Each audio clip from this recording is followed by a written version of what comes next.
What's up, everyone? This is TCG Dad. Happy April the 13th. We're back with another Secret Lair opening.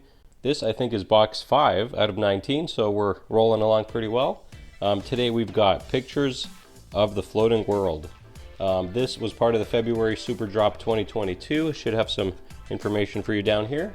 You get 5 traditional foil cards. This artwork is, I believe, only available in the Japanese language. All of the lands, they're all lands, and they're all hideaway lands.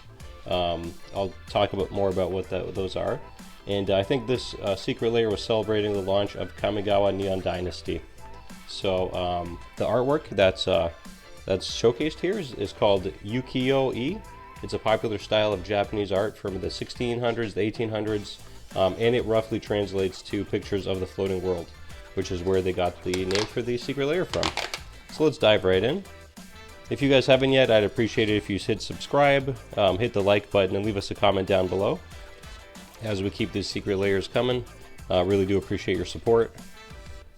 And just a little bit of dust on there. Beautiful pictures of the floating world, traditional foil edition.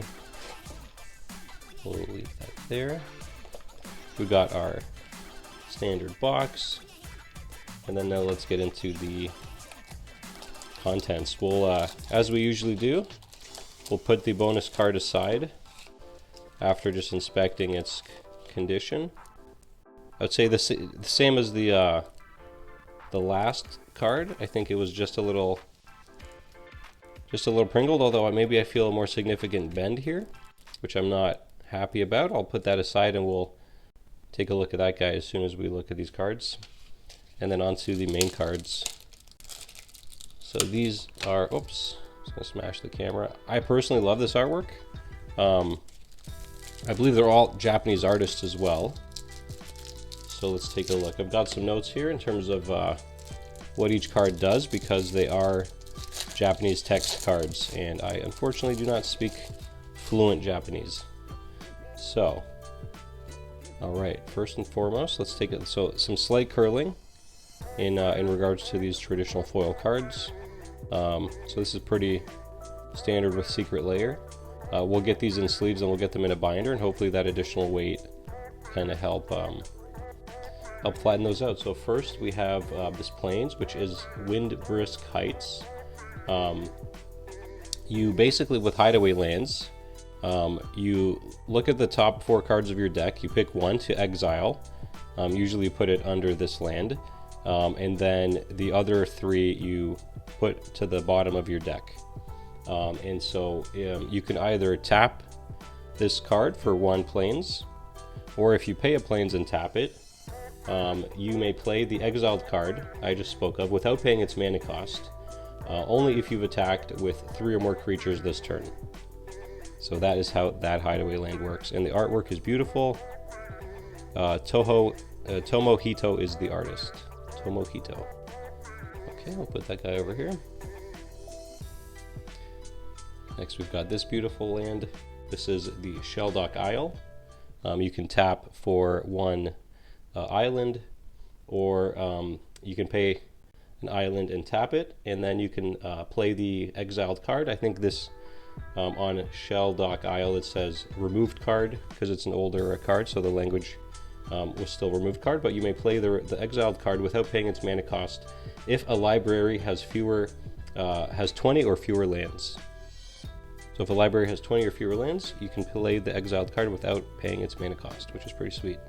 And I love that artwork, and that artist is Amayagito.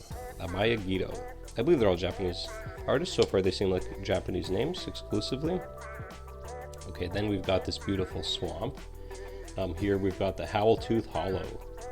You can tap for 1 swamp, or you may pay a swamp and tap, and then you may play that exiled card without paying its mana cost if each player has no cards in hand. So it's synergistic with a discard deck. And the artist there is sorry if I get that wrong, but it's Shi Nanahara. Maybe it's Shay Nanahara. All right, onto the mountain. Look at that art, that's gorgeous. This mountain is the Spine Rock Knoll. Spine Rock Knoll. Okay, you can tap for a mountain, or you can pay a mountain and tap, and then you may play the exiled card without paying its mana cost. If creatures you control have total power of 10 or greater. That's when you can trigger that ability. And last but not least, we've got the Forest. And this is the Mosswort Bridge. Mosswort Bridge. You can tap for a forest, or you can pay a forest and tap, and then you may play the exiled card without paying its mana cost. If creatures... Oh, you know what? I messed that up. Let's rewind a little bit. So the effect here is if your opponent was dealt 7 or more damage. That's the mountain, and that makes more sense. Red aggro, deal damage, 7 or more damage, you can play the exiled card. The forest, which it makes sense, if your creatures have 10 or more power, and there you can see the 10, then you may play the exiled card. Sorry about that mix-up. Okay, awesome. And then last but not least, we'll take a look at our promo card, and I do feel a bit of a crease here. And we've got the Panharmonica, and it's the blueprint. This thing's gorgeous. So now let's just take a closer look. And it does look like a bit of creasing here. I'm not sure if it comes out on camera, that like little bit of line there. I can feel it with my finger. Can't really see it on the front. You can't tell on the back because the whole thing's pringled. I would hope that putting this guy in a sleeve and a little bit of TLC will just get that straightened out a bit. Already it's kind of... Well, that's awesome. Look at that. Panharmonicon, sorry. Artifact. If an artifact or creature entering the battlefield causes a triggered ability of a permanent you control to trigger, that ability triggers an additional time. Wow. So like an echo trigger. That's awesome.